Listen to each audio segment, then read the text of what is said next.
नमस्कार। कहानी बैरल में आपका स्वागत है। लीजिए पेश है देवकीनंदन खत्री द्वारा लिखित सुप्रसिद्ध उपन्यास चंद्रकांता, अध्याय 3।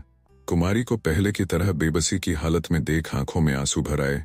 गला रुक गया और कुछ शर्मा के सामने से हट एक पेड़ की आड़ में खड़े हो जी में सोचने लगे, हाय, अब कौन मुंह लेकर कुमारी चंद्रकांता के सामने जाऊं और उससे क्या बातचीत करूं। पूछने पर क्या यह कह सकूंगा कि तुम्हें छुड़ाने के लिए तिलिस्म तोड़ने गए थे, लेकिन अभी तक वह नहीं टूटा। हाँ, मुझसे तो यह बात कभी नहीं कही जाएगी। क्या करूं, वन कन्या के फेर में तिलिस्म तोड़ने की भी सुध जाती रही और कई दिन का हर्ज भी हुआ। जब कुमारी पूछेगी कि तुम यहाँ कैसे आए तो क्या जवाब दूंगा। शिवदत्त भी यहाँ दिखाई देता है। लश्कर में तो सुना था कि वह छूट गया, बल्कि उसका दीवान खुद नजर लेकर आया था। तब यह क्या मामला है। इन सब बातों को कुमार सोच ही रहे थे कि सामने से तेज सिंह आते दिखाई पड़े, जिनके कुछ दूर पीछे देवी सिंह और पंडित जगन्नाथ ज्योतिषी भी थे। कुमार उनकी तरफ बढ़े। तेज सिंह सामने से कुमार को अपनी तरफ आते देख दौड़े और उनके पास जाकर पैरों पर गिर पड़े। उन्होंने उठाकर गले से लगा लिया। देवी सिंह से भी मिले और ज्योतिषी जी को दंडवत किया। अब ये चारों एक पेड़ के नीचे पत्थर पर बैठकर बातचीत करने लगे। कुमार, देखो तेज सिंह, वह सामने कुमारी चंद्रकांता उसी दिन की तरह उदास और फटे कपड़े पहने बैठी है और बगल में उसकी सखी चपला बैठी अपने आंचल से उनका मुंह पोंछ रही है। तेज सिंह, आपसे कुछ बातचीत भी हुई। कुमार, नहीं, कुछ नहीं। अभी मैं यही सोच रहा था कि उसके सामने जाऊं या नहीं। तेज सिंह, कितने दिन से आप यह सोच रहे हैं।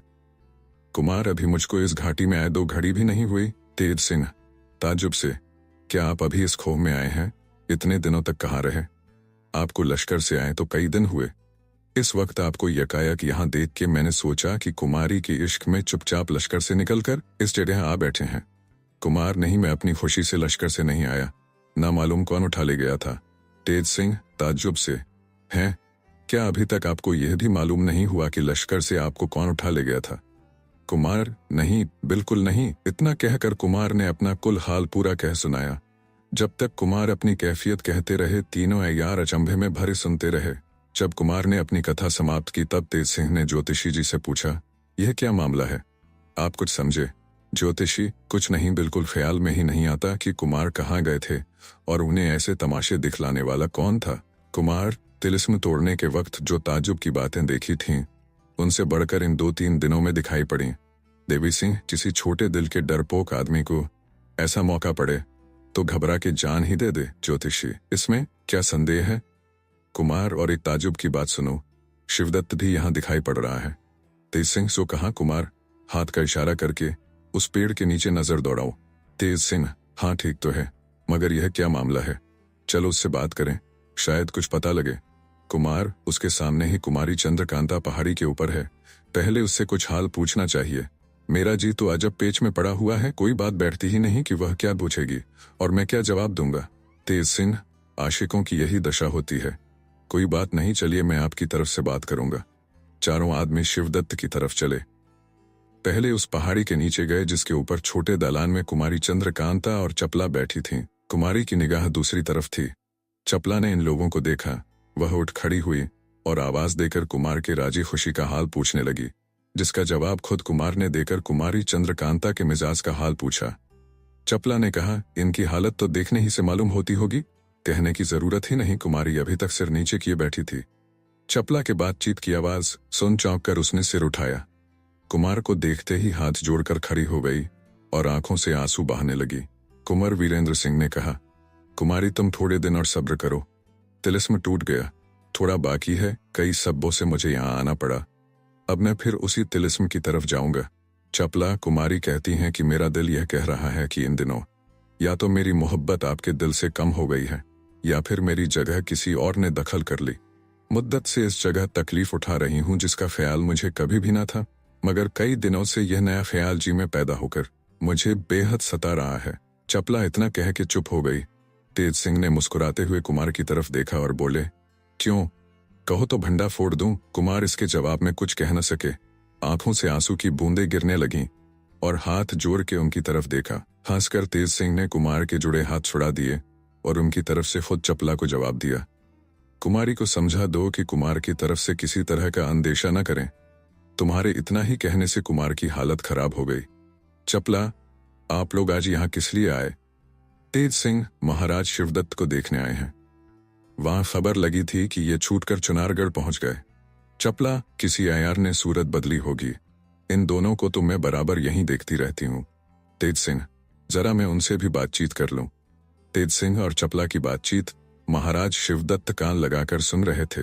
अब वे कुमार के पास आए, कुछ कहना चाहते थे कि ऊपर चंद्रकांता और चपला की तरफ देखकर चुप हो रहे। तेज सिंह, शिवदत्त, हाँ क्या कहने को थे, कहो, रुक क्यों गए? शिवदत्त, अब न कहूंगा। तेज सिंह, क्यों? शिवदत्त, शायद न कहने से जान बच जाए। तेज सिंह, अगर कहोगे तो तुम्हारी जान कौन मारेगा? शिवदत्त, जब इतना ही बता दूं तो बाकी क्या रहा? तेज सिंह, न बताओगे तो मैं तुम्हें कब छोड़ूंगा? शिवदत्त, जो चाहो करो, मगर मैं कुछ न बताऊंगा। इतना सुनते ही तेज सिंह ने कमर से खंजर निकाल लिया। साथ ही चपला ने ऊपर से आवाज दी, नहीं, ऐसा मत करना। तेज सिंह ने हाथ रोककर चपला की तरफ देखा। चपला, शिवदत्त के ऊपर खंजर खींचने का क्या सबब है? तेज सिंह, ये कुछ कहने आए थे मगर तुम्हारी तरफ देखकर चुप हो गए। अब पूछता हूं तो कुछ बताते नहीं, बस कहते हैं कि कुछ बोलूंगा तो जान चली जाएगी। मेरी समझ में नहीं आता कि यह क्या मामला है। एक तो इनके बारे में हम लोग आप ही हैरान थे, दूसरे कुछ कहने के लिए हम लोगों के पास आना, और फिर तुम्हारी तरफ देखकर चुप हो रहना और पूछने से जवाब देना कि कहेंगे तो जान चली जाएगी। इन सब बातों से तबीयत और परेशान होती है। चपला, आजकल ये पागल हो गए हैं। मैं देखा करती हूँ कि कभी कभी चिल्लाया और इधर उधर दौड़ा करते हैं। बिल्कुल हालत पागलों की सी पाई जाती है। इनकी बातों का कुछ ख्याल मत करो। शिवदत्त, उल्टे मुझी को पागल बनाती है। तेज सिंह, शिवदत्त से क्या कहा? फिर तो कहो। शिवदत्त, कुछ नहीं, तुम चपला से बातें करो, मैं तो आजकल पागल हो गया हूँ। देवी सिंह, वाह, क्या पागल बने हैं। शिवदत्त, चपला का कहना बहुत सही है, मेरे पागल होने में कोई शक नहीं। कुमार, ज्योतिषी जी, जरा इन नई गढ़ंत के पागल को देखना। ज्योतिषी हंसकर, जब आकाशवाणी हो ही चुकी कि ये पागल हैं तो अब क्या बाकी रहा? कुमार, दिल में कई तरह के खुटके पैदा होते हैं। तेज सिंह, इसमें जरूर कोई भारी भेद है, न मालूम वह कब खुलेगा। लाचारी यही है कि हम कुछ कर नहीं सकते। देवी सिंह, हमारी उस्तादिन इस भेद को जानती हैं, मगर उनको अभी इस भेद को खोलना मंजूर नहीं। कुमार, यह बिल्कुल ठीक है। देवी सिंह की बात पर तेज सिंह हंसकर चुप हो रहे। महाराज शिवदत्त भी वहां से उठकर अपने ठिकाने जा बैठे। तेज सिंह ने कुमार से कहा, अब हम लोगों को लश्कर में चलना चाहिए। सुनते हैं कि हम लोगों के पीछे महाराज शिवदत्त ने लश्कर पर धावा मारा, जिससे बहुत कुछ खराबी हुई। मालूम नहीं पड़ता वह कौन शिवदत्त था, मगर फिर सुनने में आया कि शिवदत्त भी गायब हो गया। अब यहाँ आकर फिर शिवदत्त को देख रहे हैं। कुमार, इसमें तो कोई शक नहीं कि ये सब बातें बहुत ही ताज्जुब की हैं। खैर, तुमने जो कुछ जिसकी जुबानी सुना है साफ साफ कहो। तेज सिंह ने अपने तीनों आदमियों का कुमार की खोज में लश्कर से बाहर निकलना, नौगढ़ राज्य में सुरेंद्र सिंह के दरबार में भेष बदले हुए पहुंच कर दो, जासूसों की जुबानी लश्कर का हाल सुनना, महाराज जय सिंह और राजा सुरेंद्र सिंह का चुनारगढ़ पर चढ़ाई करना इत्यादि सब हाल कहा, जिसे सुन कुमार परेशान हो गए। खूह के बाहर चलने के लिए तैयार हुए। कुमारी चंद्रकांता से फिर कुछ बातें कर और धीरज दे आंखों से आंसू बहाते कुंवर वीरेंद्र सिंह उस खोह के बाहर हुए। शाम हो चुकी थी जब ये चारों खोह के बाहर आए।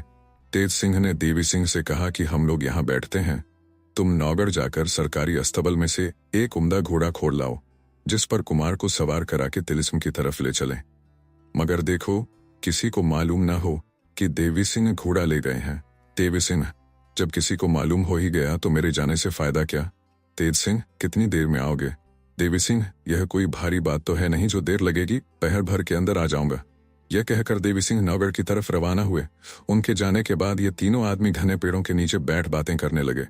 कुमार, क्यों ज्योतिषी जी, शिवदत्त का भेद कुछ न खुलेगा? ज्योतिषी, इसमें तो कोई शक नहीं कि वह असल में शिवदत्त ही था, जिसने कैद से छूटकर अपने दीवान के हाथ आपके पास तोहफा भेजकर सुलह के लिए कहलाया था। और विचार से मालूम होता है कि वह भी असली शिवदत्त ही है, जिसे आप इस वक्त खोह में छोड़ आए हैं। मगर बीच का हाल कुछ मालूम नहीं होता कि क्या हुआ।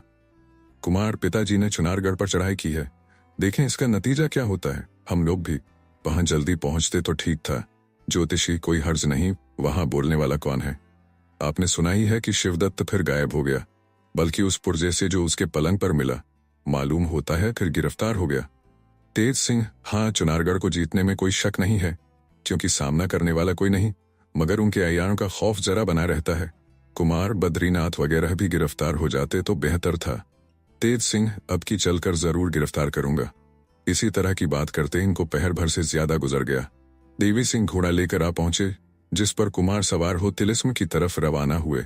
साथ साथ तीनों अय्यार पैदल बातें करते जाने लगे। कुमार के गायब हो जाने के बाद तेज सिंह, देवी सिंह और ज्योतिषी जी उनकी खोज में निकले हैं। इस खबर को सुनकर महाराज शिवदत्त की जी में फिर बेईमानी पैदा हुई। एकांत में अपने अय्यारों और दीवान को बुलाकर उसने कहा, इस वक्त कुमार लश्कर से गायब हैं और उनके अय्यार भी उन्हें खोजने गए हैं। मौका अच्छा है। मेरे जी में आता है कि चढ़ाई करके कुमार के लश्कर को खत्म कर दूं और उस खजाने को भी लूट लूं जो तिलिस्म में से उनको मिला है।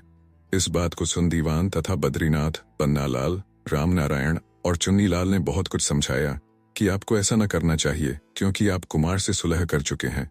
अगर इस लश्कर को आप जीत ही लेंगे तो क्या हो जाएगा, फिर दुश्मनी पैदा होने में ठीक नहीं है, इत्यादि बहुत सी बातें कह के इन लोगों ने समझाया, मगर शिवदत्त ने एक न मानी। इन्हीं अय्यारों में नाजिम और अहमद भी थे, जो शिवदत्त की राय में शरीक थे और उसे हमला करने के लिए उकसाते थे।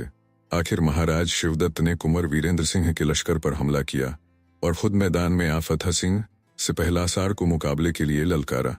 वह भी जवामर्द था, तुरंत मैदान में निकल आया और पहर भर तक खूब लड़ा, लेकिन आखिर शिवदत्त के हाथ से जख्मी होकर गिरफ्तार हो गया।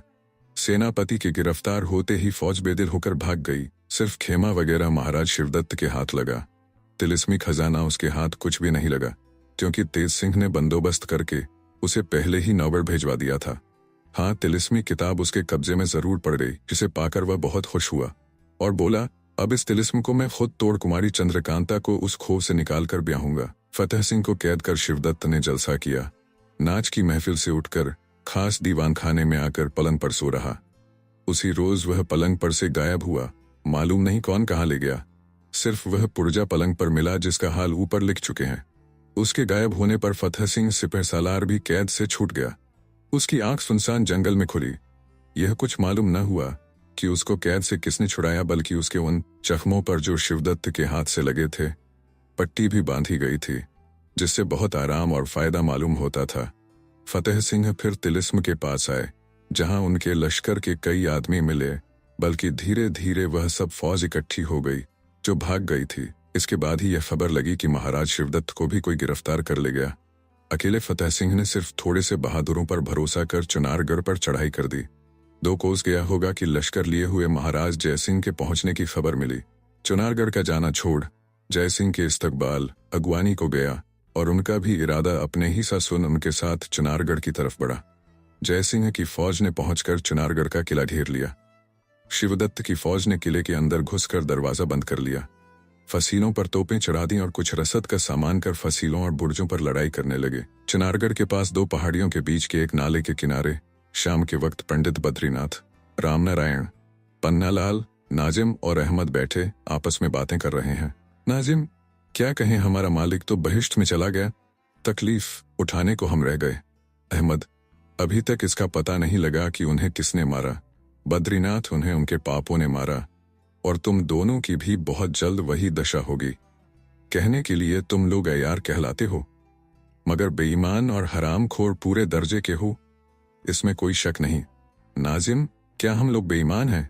बद्रीनाथ, जरूर, इसमें भी कुछ कहना है। जब तुम अपने मालिक महाराज जयसिंह के न हुए तो किसके होवोगे? आप भी गारत हुए, क्रूर सिंह की भी जान ली और हमारे राजा को भी चौपट बल की कैद कराया। यही जी में आता है कि खाली जूतियां मार मार कर तुम दोनों की जान ले लो। अहमद, जुबान संभाल कर बातें करो, नहीं तो कान पकड़ के उखाड़ लूंगा। अहमद का इतना कहना था कि मारे गुस्से के बद्रीनाथ कांप उठे। उसी जगह से पत्थर का एक टुकड़ा उठाकर इस जोर से अहमद के सिर में मारा कि वह तुरंत जमीन सूंघ कर दोजखा नर्क की तरफ रवाना हो गया। उसकी यह कैफियत देख नाजिम भागा, मगर बद्रीनाथ तो पहले ही से उन दोनों की जान का प्यासा हो रहा था, कब जाने देता। बड़ा सा पत्थर छागे में रखकर मारा, जिसकी चोट से वह भी जमीन पर गिर पड़ा और पन्नालाल वगैरह ने पहुंचकर मारे। लातों के भुरता करके उसे भी अहमद के साथ क्रूर की ताबेदारी को रवाना कर दिया। इन लोगों के मरने के बाद फिर चारों अय्यार उसी जगह आ बैठे और आपस में बातें करने लगे। पन्नालाल, अब हमारे दरबार की झंझट दूर हुई, बद्रीनाथ महाराज को जरा भी रंज न होगा। पन्नालाल, किसी तरह गद्दी बचाने की फिक्र करनी चाहिए। महाराज जयसिंह ने चारों तरफ से घेरा है और बिना महाराज की फौज मैदान में निकलकर लड़ नहीं सकती। चुन्नीलाल, आखिर किले में भी रहकर कब तक लड़ेंगे? हम लोगों के पास सिर्फ 2 महीने के लायक गल्ला किले के अंदर है, इसके बाद क्या करेंगे?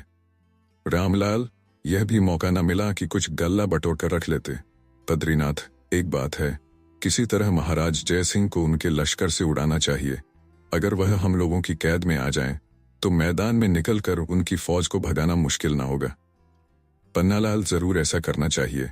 जिसका नमक खाया उसके साथ जान देना हम लोगों का धर्म है। रामलाल, हमारे राजा ने भी तो बेईमानी पर कमर बांधी है। बेचारे कुंवर वीरेंद्र सिंह का क्या दोष है?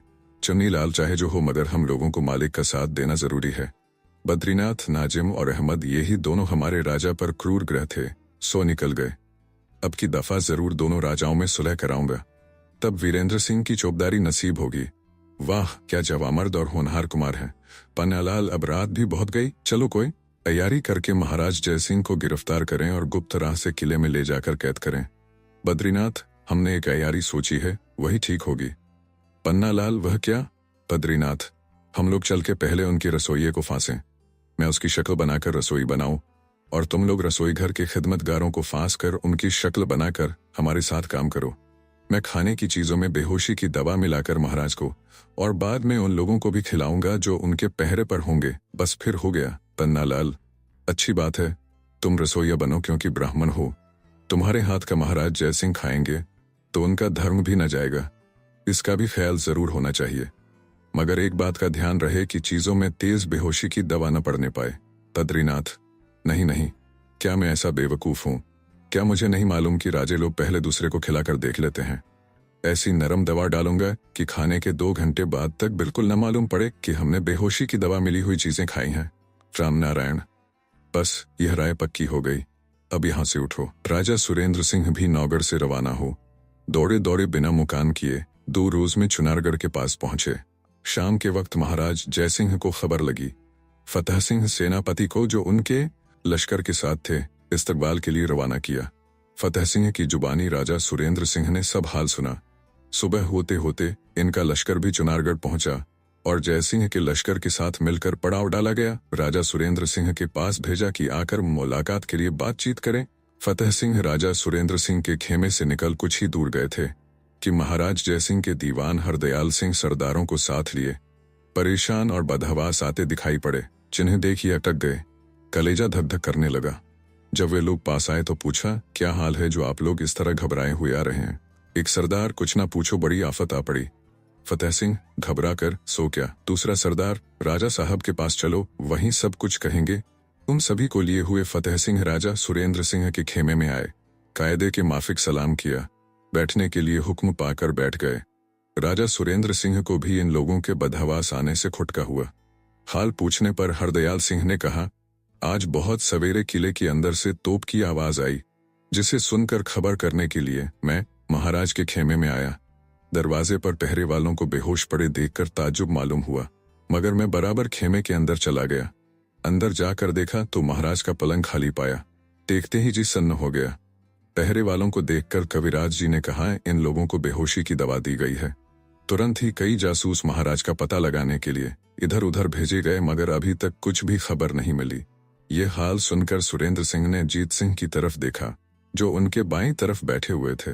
जीत सिंह ने कहा, अगर खाली महाराज गायब हुए होते तो मैं कहता कि कोई अय्यार किसी दूसरी तरकीब से ले गया, मगर जब कई आदमी अभी तक बेहोश पड़े हैं तो विश्वास होता है कि महाराज के खाने पीने की चीजों में बेहोशी की दवा दी गई। अगर उनका रसोइया आए तो पूरा पता लग सकता है। सुनते ही राजा सुरेंद्र सिंह ने हुक्म दिया कि महाराज के रसोइये हाजिर किए जाएं। कई चौबदार दौड़ गए। बहुत दूर जाने की जरूरत न थी, दोनों लश्करों का पड़ाव साथ ही साथ पड़ा था। चौबदार खबर लेकर बहुत जल्द लौट आए कि रसोइया कोई नहीं है। उसी वक्त कई आदमियों ने आकर यह भी खबर दी कि महाराज के रसोइये और खिदमतगार लश्कर के बाहर पाए गए, जिनको डोली पर लाद कर लोग यहाँ ले आते हैं।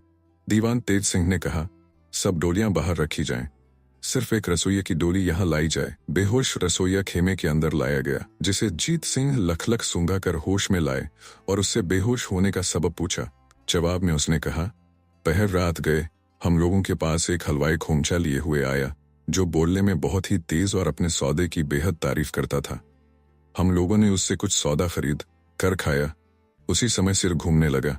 दान देने की भी सुधा न रही। इसके बाद क्या हुआ कुछ मालूम नहीं। यह सुन दीवान जीत सिंह ने कहा, बस बस सब हाल मालूम हो गया।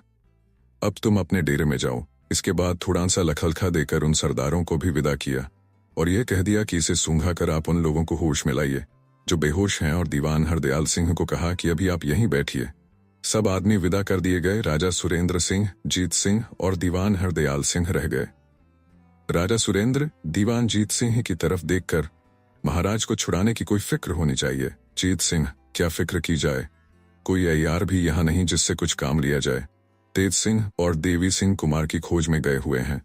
अभी तक उनका भी कुछ पता नहीं। राजा, तुम ही कोई तरकीब करो। जीत सिंह, भला मैं क्या कर सकता हूँ? मुद्दत हुई अय्यारी छोड़ दी। जिस रोज तेज सिंह को इस फन में होशियार करके सरकार के नजर किया, उसी दिन सरकार ने अय्यारी करने से ताबेदार को छुट्टी दे दी। अब फिर यह काम लिया जाता है। ताबेदार को यकीन था कि अब जिंदगी भर अय्यारी की नौबत न आएगी। इसी ख्याल से अपने पास अय्यारी का बटुआ तक भी नहीं रखता।